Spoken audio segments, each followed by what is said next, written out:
Friends, we want to invite you forward because we're going to walk under this beautiful portico to our doorway. We're going to pause there as we ask our Rabbi Emeritus, Rabbi Rothman, who, as many of us know, served this congregation so faithfully for 31 years or 37 years? No, 31. 31 years.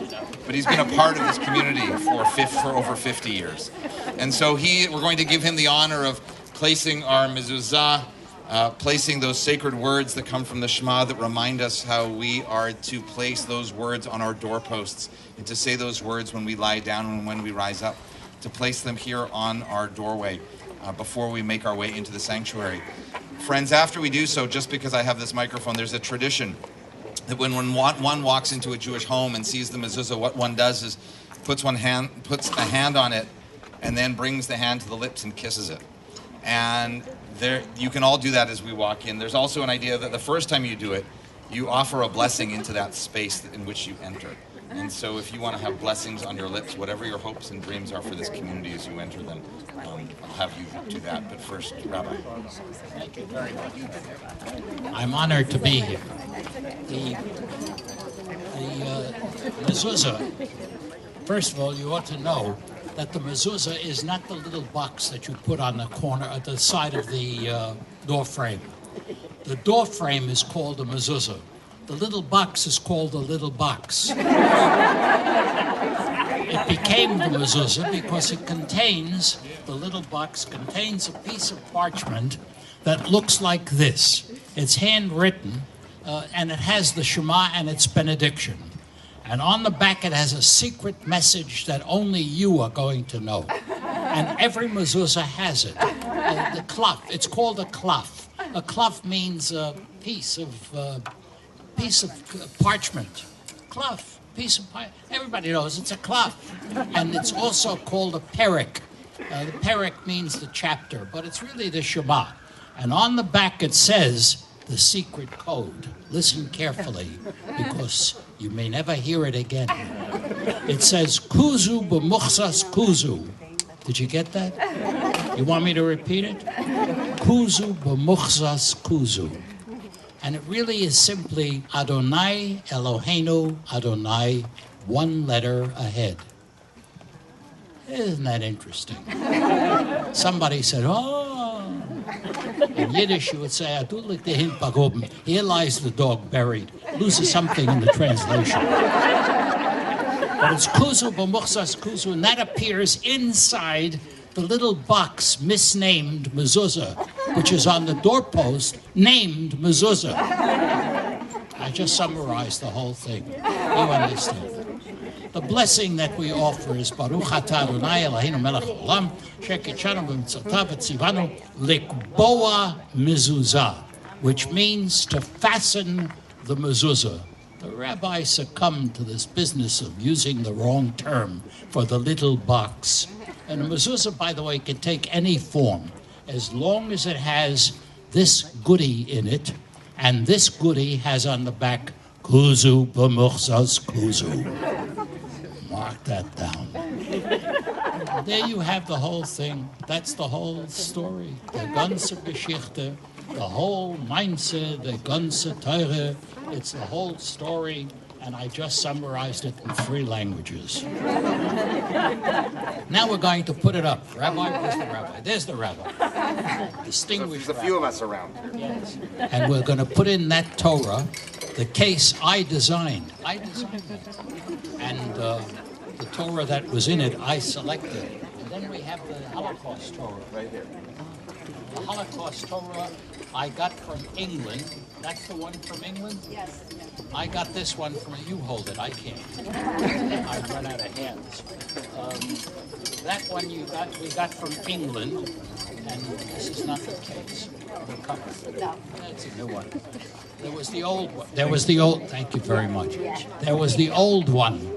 The old cover I got in Debrecen in eastern Hungary, on the bottom of a cabinet in a synagogue that was no longer in use.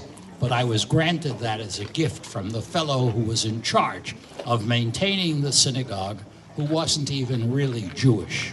And he lived next door, and There's no longer a Jewish community there. But I got the cover for it, and it's in safe hands. The rabbi has it. And we keep it as a memento of the Jewish community of the Holocaust, which is what I wanted. And we had the accoutrements that go with it. And here we are. And here we are to dedicate it. This is the mezuzah in here. That's the mezuzah. And it will sit on the right side, facing into the room. That's right. Go.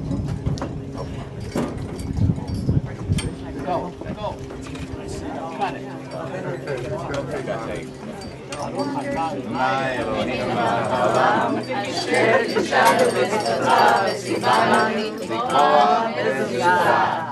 Fix the mezuzah. Welcome. If you're still making your way in, there's plenty of seats here. There's plenty of seats around. You can come behind the bima and walk all the way through that passageway to find a seat here if you'd like. Bruchim habaim, welcome into this sacred space, into this social space, into this space that will hopefully inspire and allow you to come closer to your God and allow you to come closer to yourself as well. We have to begin with some speeches. And then we will have the opportunity to read the Torah here, to read from the very end of Harim and to begin once again so that we can truly bless this space with the words of our sacred scriptures, our sacred traditions. And so the person who should have the first words here is our congregational president, Suzanne. You're allowed to applaud. Thank you. I am really glad I wrote my words down because I am at a loss for words. Wow. Too loud. I'll hold it further away. This is unbelievable. This is a dream that we had, and it's so great for us all to be here together. So, Chag Sameach, and welcome home. Isn't it? I've been using the word spectacular. Wouldn't you agree? Spectacular. So welcome to our members, friends, and special guests. It is so incredible to all be here together. We are thrilled and absolutely honored to have Rabbi Rick Jacobs here with us today, the president of our Reform movement, and many important civic leaders, including, and you're welcome to stand when I call your name, Westchester County Executive George Latimer,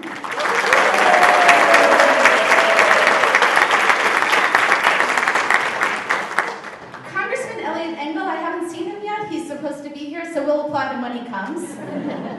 Rye Mayor Josh Cohn, Rye Public Safety Commissioner Lieutenant Robert Falk,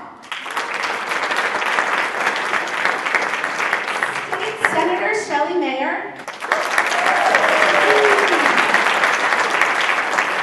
Westchester County Legislator District 7 Catherine Parker, Westchester County Legislator District 6 Nancy Barr, Town of Rye Supervisor Gary Zuckerman, Rye City Councilwoman Danielle Tagger Epstein. I've consulted all of my cronies out here, but if I've missed someone, please tell me you're here, and we're happy to welcome you too. Okay, so we welcome also Reverend Love, Reverend Miller, John Paul Marshall from the church, who's so graciously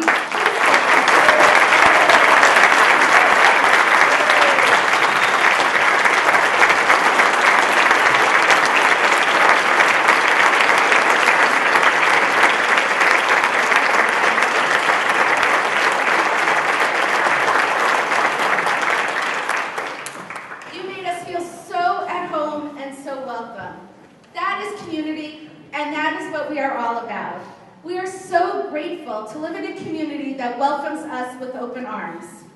We also appreciate the community that we have created here amongst our members that is nurturing and welcoming in so many ways and enriches our spiritual and social well-being. And while the walls of this building are different than they were, and please note, these walls were designed to make you feel like they're hugging you, the people that make up CSR are what make our space complete and sacred. That hasn't changed. When you walk around this building, you will soon realize that so much thought and attention went into designing every nook and cranny. For that, we have to thank our dedicated Kadima fundraising team and our building team, led by the dynamic duo of Susan Rudolph and Carrie Chern.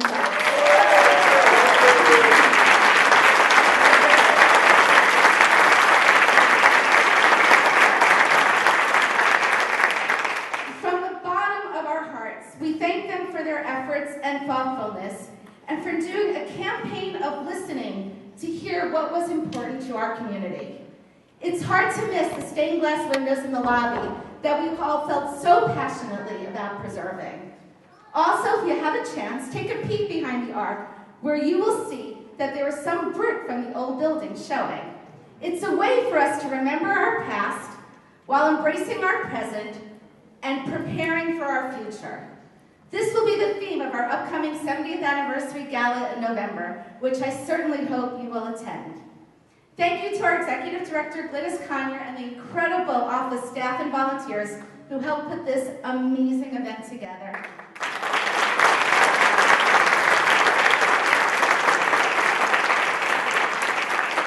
And thank you all for being here with us today. Chag Sameach.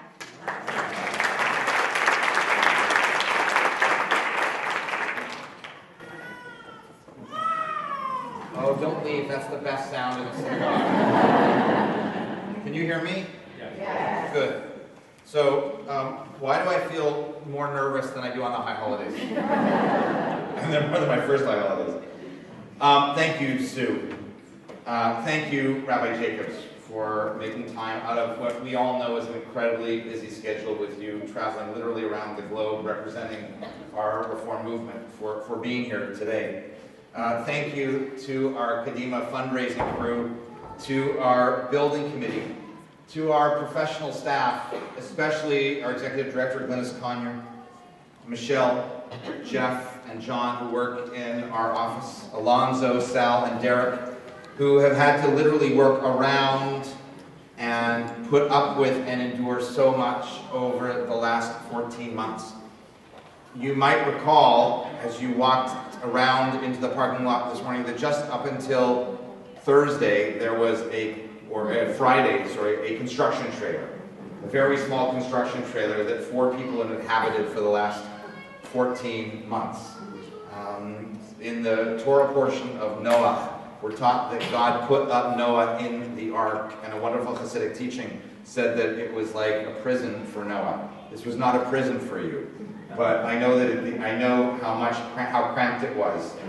In fact, after you moved out, I went and measured the space that Glynis, our executive director, inhabited for the last 9 months after she has arrived here. And it was about the same size as the average American prison cell. And so Glynis, thank you all all of you have truly been the ones to get us through these last 14 months. Especially also, as Sue said, to the folks at Rye Presbyterian Church. It goes without saying how much your values, the shared values of hospitality and generosity and sense of shared purpose, to repair our world under God's dominion, shine through in your gracious act towards us over these last 14 months. Thank you so much for the reception you gave us when we entered into your church, for the welcome that you gave us over those 14 months, for the space you gave us to be true to our faith and our tradition, and to the send-off which you gave us today. As we learned from that walk, we're not that far apart. We will continue to find ways to be together. I want to tell you the story of how we got here, and the story of this building tells, because this building is in and of itself a living text. 15 years ago, when I arrived here my first year, we were part of a group called Synagogue 2000, and we studied worship over that year-long period. I'm just curious, by show of hands, are there people here in the room who were part of that wonderful task force? You might recall that one of the days as we were studying sacred space, we came into the sanctuary with the bima that ended roughly where Rabbi Jacobs is sitting right now. And we did something. We took a measuring tape. And we measured from the point of that bima to the back wall where the stained glass was, the stained glass that is now outside of our sanctuary, and from the point of that bima to the back wall. And we learned something. It was the exact same distance. Something didn't feel right. If we are community synagogue, how then could we create a greater sense of community in our worship space?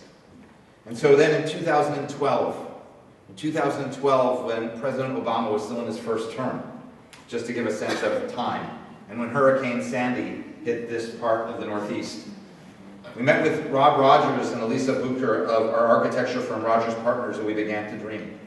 And we spoke with them about how worship had evolved, of the innovative changes we had made to education, of how our world, the congregation, the place of the Jewish community in Rye had changed since the building was built in 1964.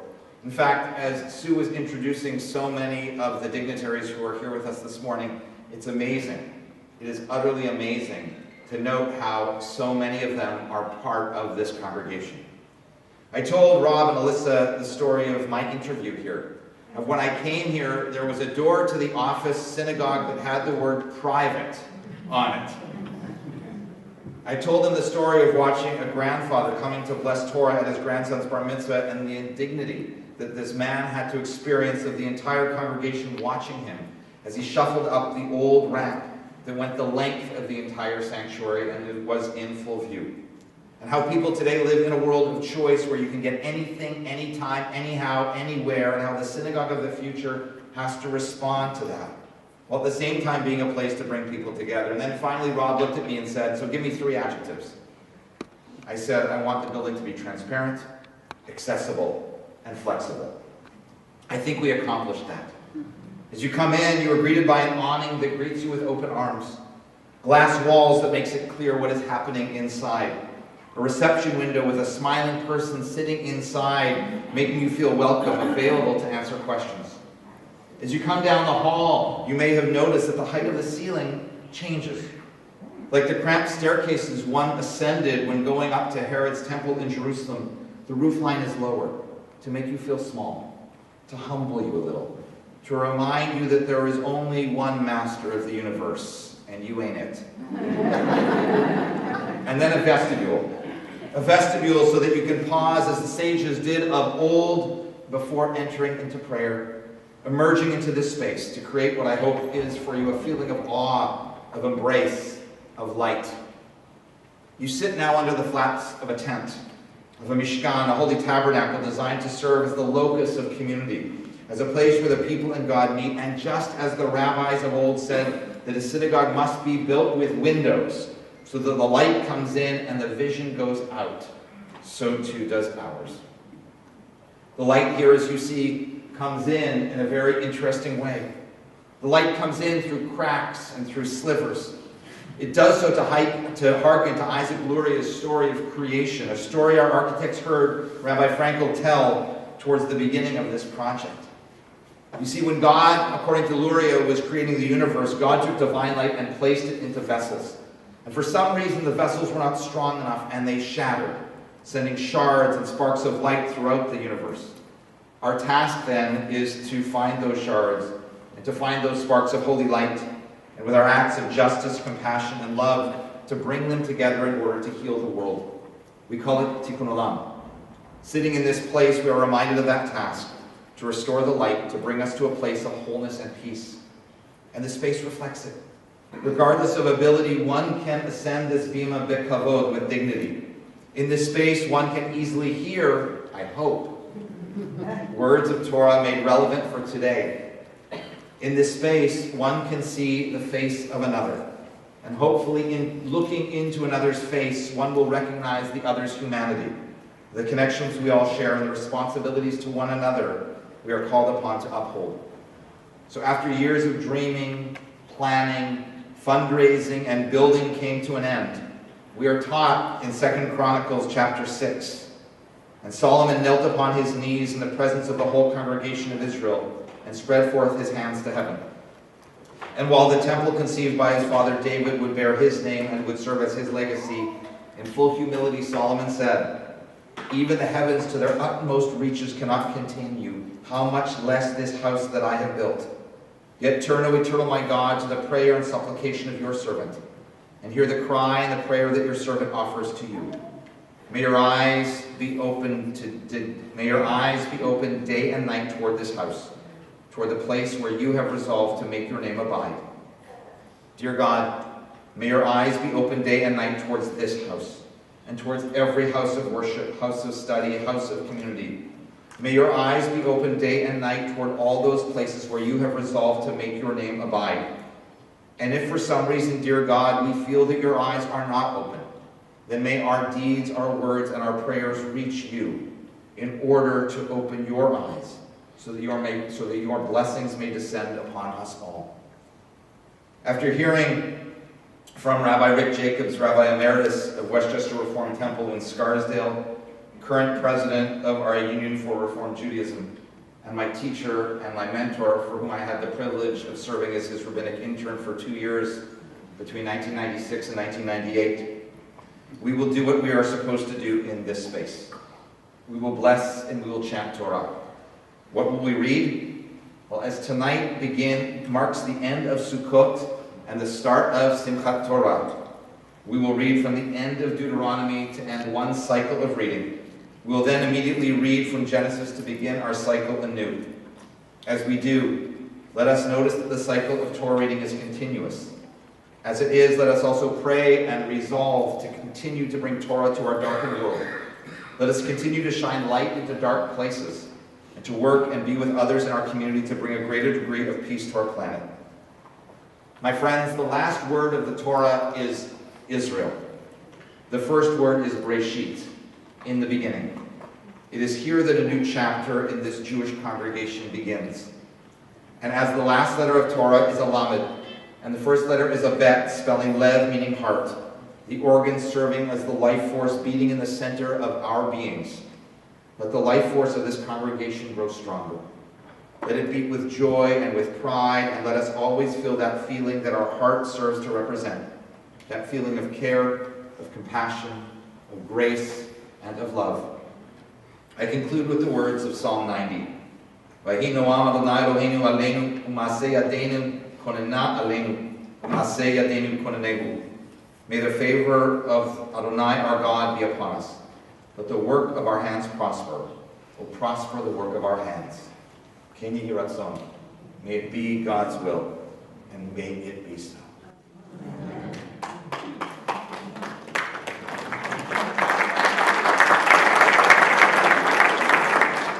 So it's my pleasure at this time to introduce Rabbi Rick Jacobs.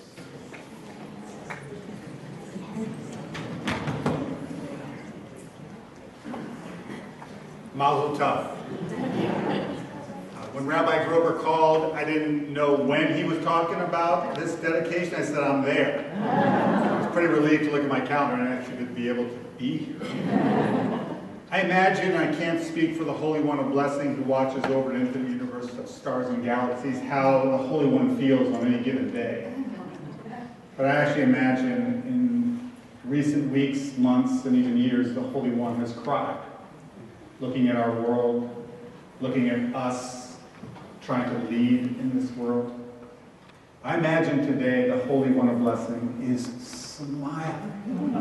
The most joy-filled smile, looking at not only this community and this beautiful new spiritual home, but the whole flow of today.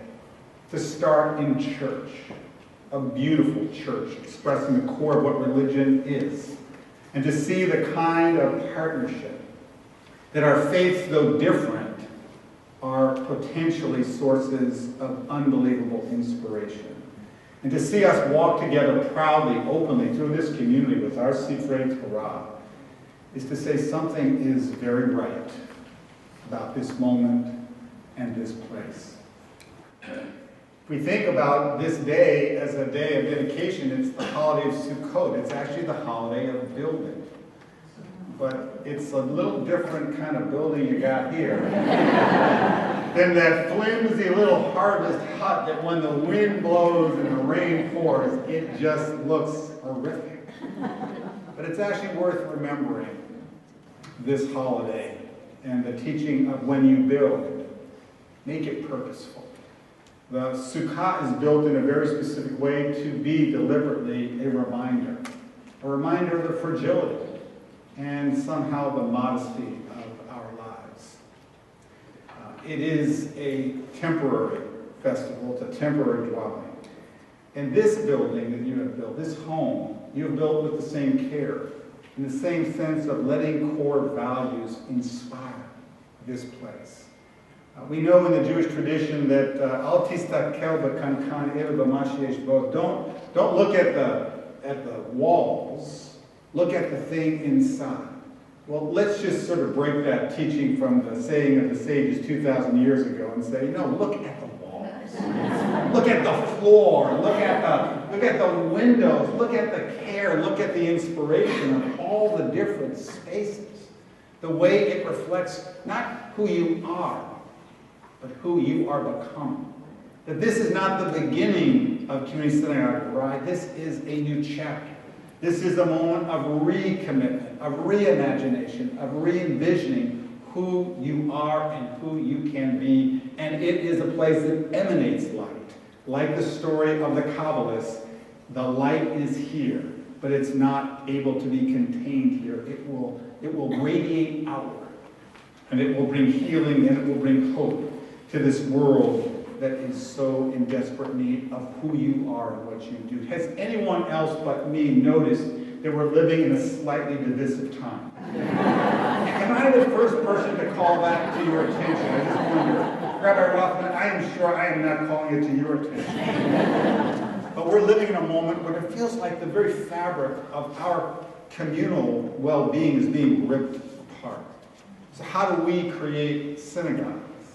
Congregations that are an oasis from all that tears us down and frankly undermines our core aspirations of the world. How do we create a place and a community where we can remember what matters most?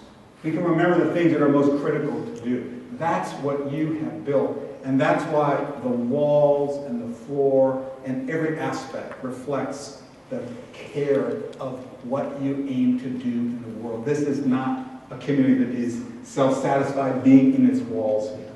It's about letting this moment reach out beyond itself. We are a movement of, depending on who you believe, if you believe the Pew Forum on Religion, we are just under 2 million Reformed Jews in North America. That makes us the largest Jewish denomination in North America, which isn't something just to parade around. It means we have an opportunity. We have a responsibility to be a community that really helps to chart the Jewish future.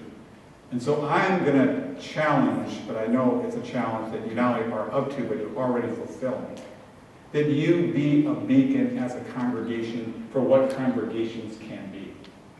How we learn differently. Does anybody remember religious school when you were a kid? It wasn't always the most inspiring, but it can be. And you're helping to chart that course. And so we know that religious leadership with vision and with courage and with backbone can reshape all that is. Your religious leadership, your presidents, the whole incredible team is amazing. I just know this Rabbi Groper for a very long time. I remember when he walked in for his interview to be my rabbinic intern, and I didn't know who this kid Groper was. And I'm looking at this resume going, that's pretty impressive. Let's see. He walks and sits down. I really just felt that moment. I said, okay, you got it. So let's go to Westchester.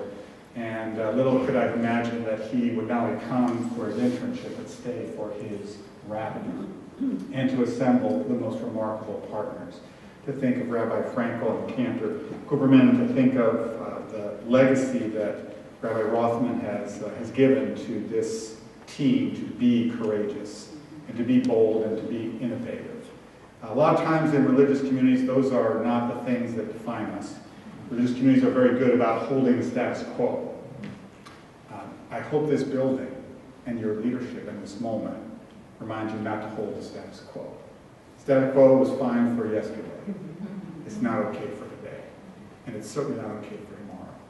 So be what we need, which is actually to think about how do we create community? How do we create transparency? How do we create a wonderful sense of inclusiveness? How do we create meaning in every single thing? Because a lot of us have given or heard people give up on the next generation, millennials and young adults, saying, you know what, they're not interested, so just don't even try. I would tell you, we have an opportunity to engage the next generation as you are doing here. And when they come to this community and they see what you stand for, they see that you're not just a place that's beautiful, but a place that lives its values. I can assure you that that's what actually millennials and young adults and all of us are hungry for. So as you build and rebuild, imagine and reimagine, don't let the past hold you back. Don't let the sort of the synagogue 3000 sort of mantra of we've always done it this way. We've always done it this way is a recipe that our Jewish leadership throughout the ages has never embraced. This is about seeing what could be and to heal the brokenness inside of so many of us, inside of our world, and to help God to repair and to heal and to give hope and possibility. So I look forward to coming back many times and seeing this place just exploding with energy and life. And experiments. Experiments will turn out to be brilliant. Some will turn out to be, well, we learned a lot. And that's how we got to this place. And this building also respects a kind of creativity and respects a sense that, we don't have to follow some ancient pattern. We can actually chart a new moment and a new day. So remember that in antiquity, when our ancestors built that first little praying place they carried through the desert, everyone built it. Yes, there was a Bit Salel, there was an Aholiab, there was a Moses, there were all those people, but all the people built it. So I hope all of you, when you walk in, feel that this is your sacred home. You built it with your hearts. Midivat Tov B'Livo, everyone, we're told, built the ancient tabernacle with the goodness that they brought from within.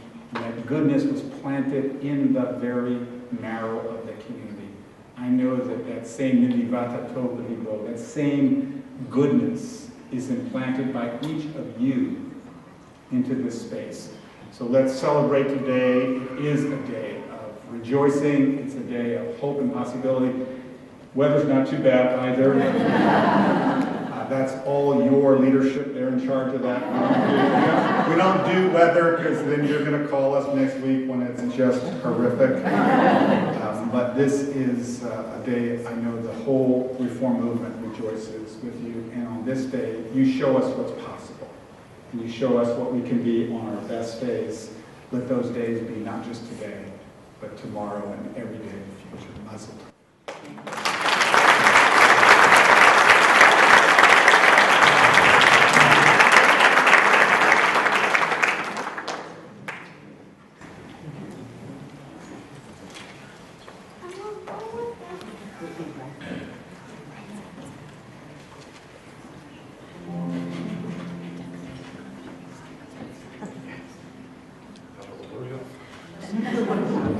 So we're going to now take out the Torah scrolls and, as Rabbi Grover said, read from the end of Deuteronomy and the beginning of Bereshit. And you'll also have a chance to kiss and touch the Torahs as we march them around the congregation. Please rise.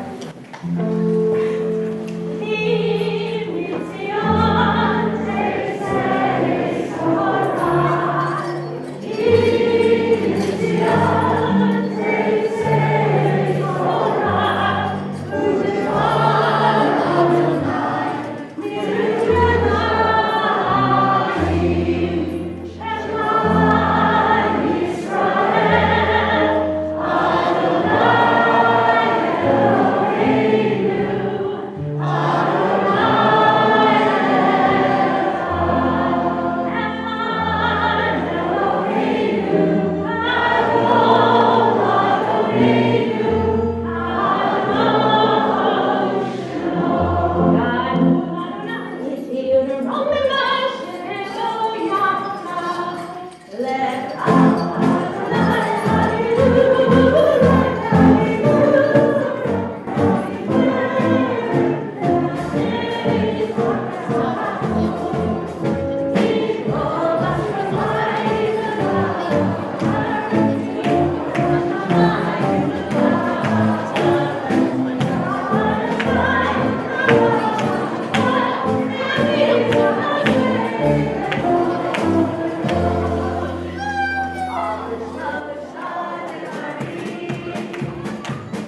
Please be seated. You may be seated.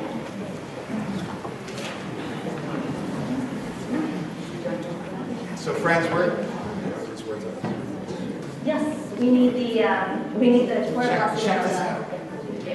This works. Fingers crossed. Nope, there we go. All right. So we'd like to invite up for what is known as Chatan or Kalat Torah, for the blessing for the end of Deuteronomy. We'd like to invite up here to offer these blessings our building committee, our Kadima building committee. And Kadima. And our Kadima. Oh, that's right. Thank you. Our building committee and our Kadima fundraising team. Some of you, I know, did double duties. So if you helped us get the shekels that we needed to put this together, and let's be honest, folks, we still need more shekels. Specifically, 3 million more shekels. It's the mortgage, but we'll get there to be able to bless the Torah. First, we're going to call you up with the fanfare and stuff.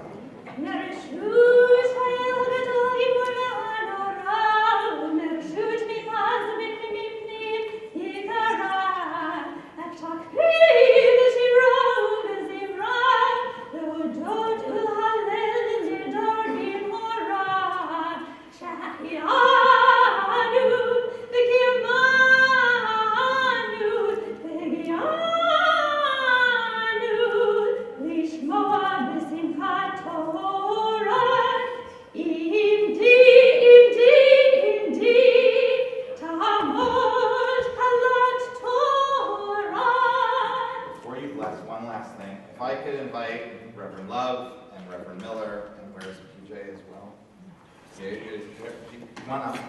And Rabbi Jacobs, just because you have some height.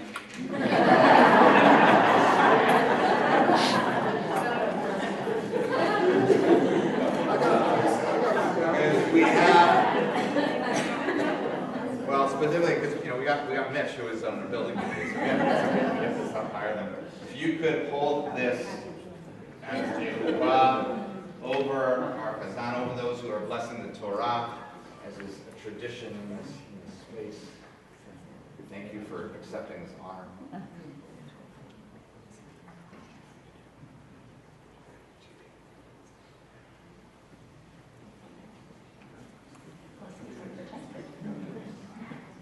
You need the words.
Lo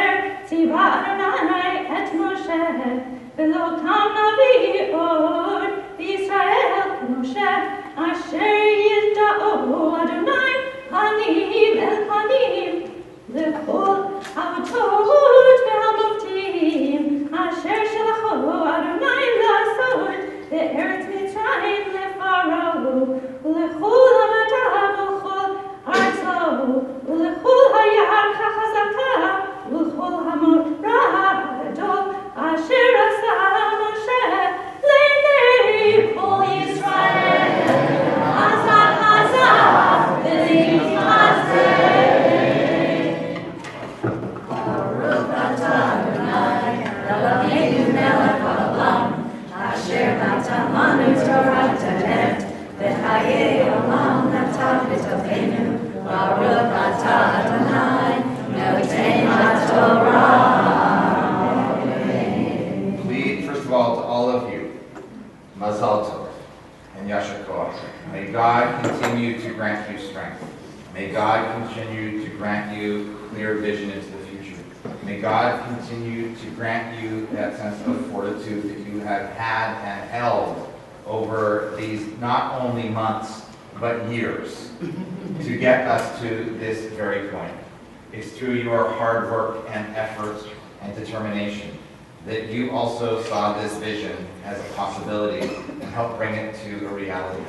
And so just as we ask God to bless this holy congregation on this very special day, we ask God to bless you, to bless the work of your hands and your hearts. May you still continue to live lives that are filled with that sense of passion for community, for Judaism, for Torah, for our people wherever we are, and for all of humanity. And let us together say, Amen. Please rise as we lift this Sefer Torah.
We'd like to now call up another group. I believe there are some students who became bar bat mitzvah over this past year amongst us. Yes?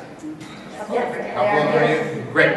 We need you to come forward because over this past year, you became bar bat mitzvah in outside locations. We were worshiping at Congregation KTI in Portchester. We were worshiping at Congregation Emmanuel, also here in Rye. Once or twice we had to do it at Congregation Covely Club.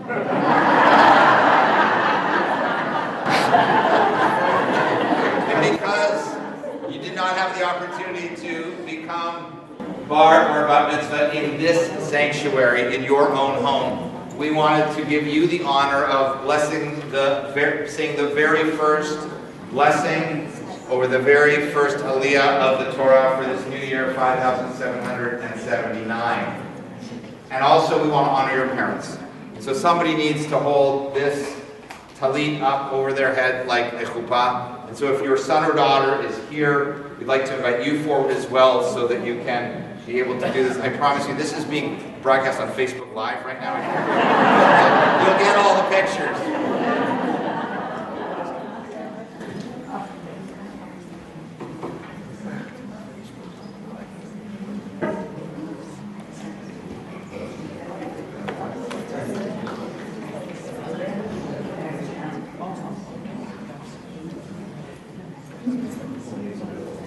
So just so you all know,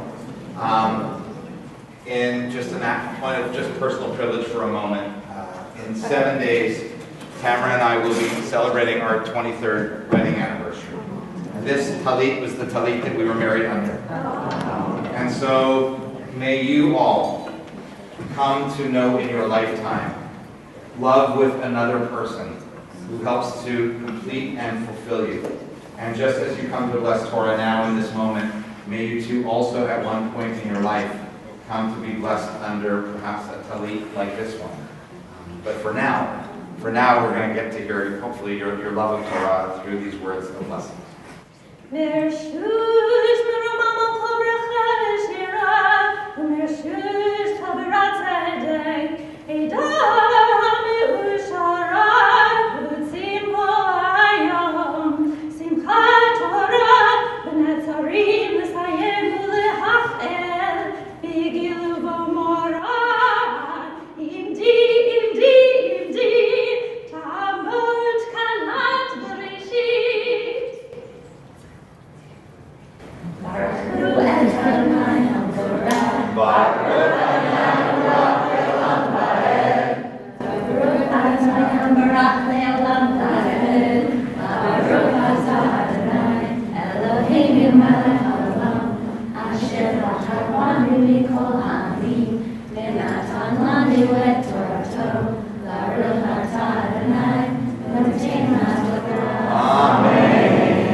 Vayomer Elohim, Yehi Or, Vayehi Or, Vayar Elohim et Or ki tov, Vayavdel Elohim bein ha'or u'bein ha'choshech, Vayikra Elohim la'or yom ve'la'choshech kara layla, Vayerev vayivaker yom echad, Vayomer Elohim, Yehi rakia b'toch hamayim, Vayehi mavtin ben mayim lamayim, Vayas Elohim et harakia, Vayadel bein hamayim asher mitachar l'rakia, uvein hamayim asher me'al l'rakia vayichad, Vayikra Elohim l'rakia shamayim, Vayerev vayivaker yom sheni.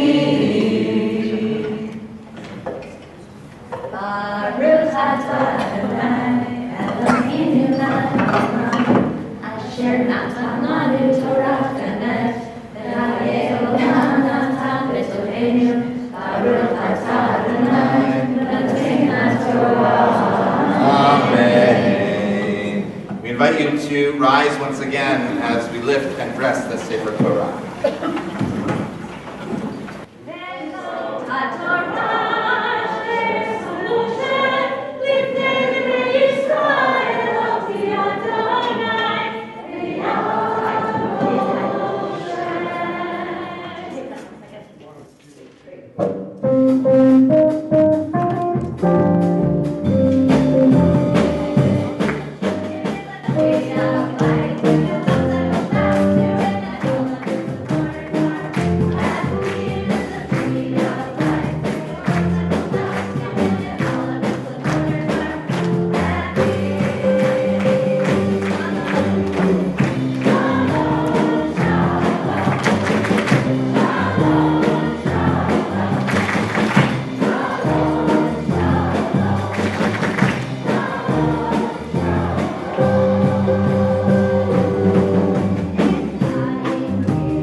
we want to let you know what's going to happen next. A few small things. One is we are so fortunate in this congregation that we have a member of this community who served this congregation as a president, who served our local reform movement, and served nationally the reform movement, but is also a beautiful songwriter, David Sampliner.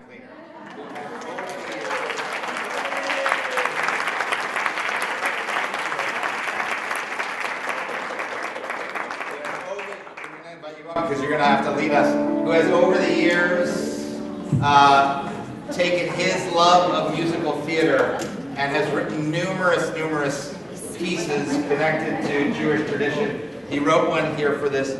Following this song, we're going to sing the Sheachianu. There are going to be refreshments that are available. I want to thank Jackie Cabot and who else worked with, and Donna DeLynn, who helped to organize all those refreshments that we are going to have. Rabbi Frankel, amongst her numerous unbelievable talents, including one of those is that she spent time as an Israeli dance instructor. And so she, hopefully along with Rabbi Jacobs, who I know has a small little background in dance, will be able to use this wonderful new space of the social hall in the Western Room to do some dancing in that. I'd just like to also ask a favor that as we transition to that, those individuals who are sort of the dignitaries, as to name some of, they could come to the bima so that we might be able to take some photographs. That would also be appreciated. So without further ado, let's invite the choir the choir members that are here to stand up on the bima and sing with us.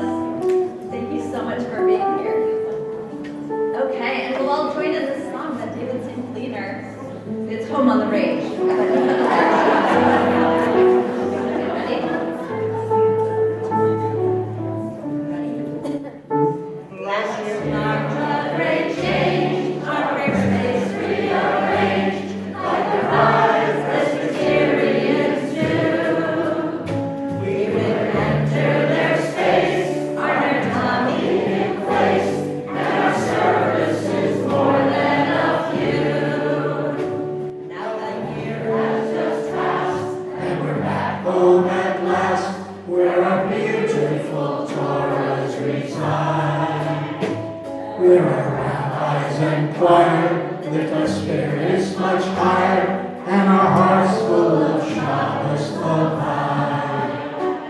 We reflect and we share hospitality there, and be more than we ever expect.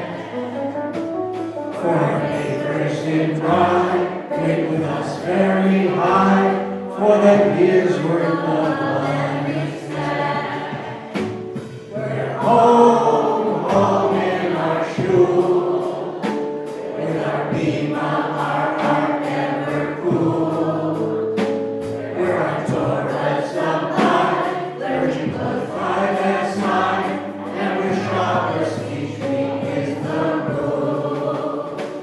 We constructed a plan when Kadima began.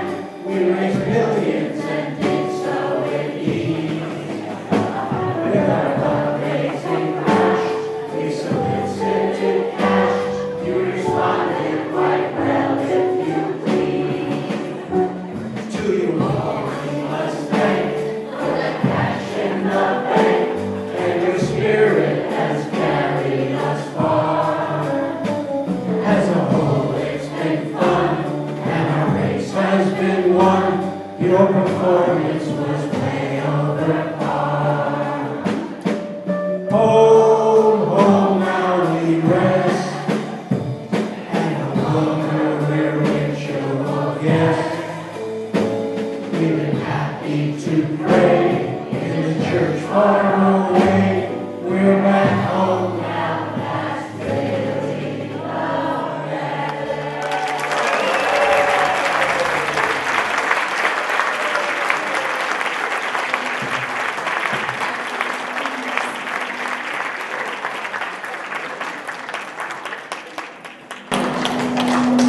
we have a last-minute arrival who we want to have an opportunity to say a word of greeting. Our Congressman Elliot Engel, United States Congressman Elliot Engel, I believe is.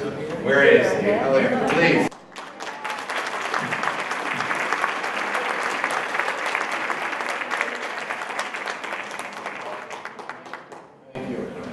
I probably should just say Mazel Tov and then sit down. I would appreciate that. So I'm going to really just kind of do that. Congratulations. I know we just had the holidays, and what better thing can happen for the holidays than in this wonderful synagogue. It's an honor for me to represent Rye in Congress, and it's an honor for me to be with you all here this morning.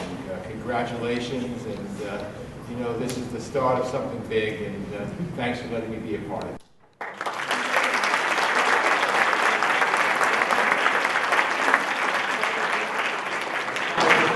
Thank you again for representing us. Thank you again for bringing our voice to the national stage in the United States Congress. It matters so much that your presence is here, as well as all of those who serve in public office. Thank you for being here.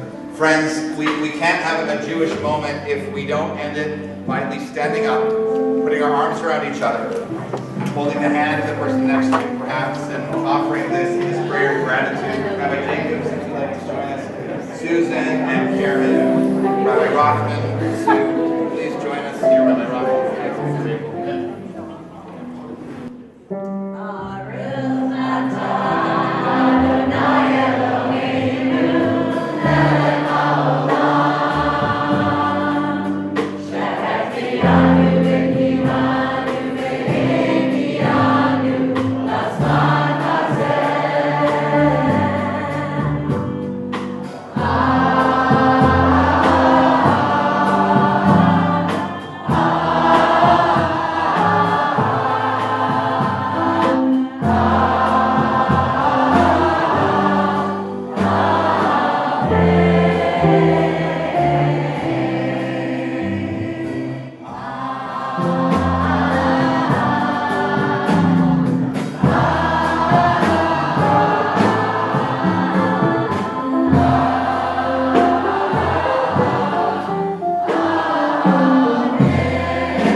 Simchat Torah, you have to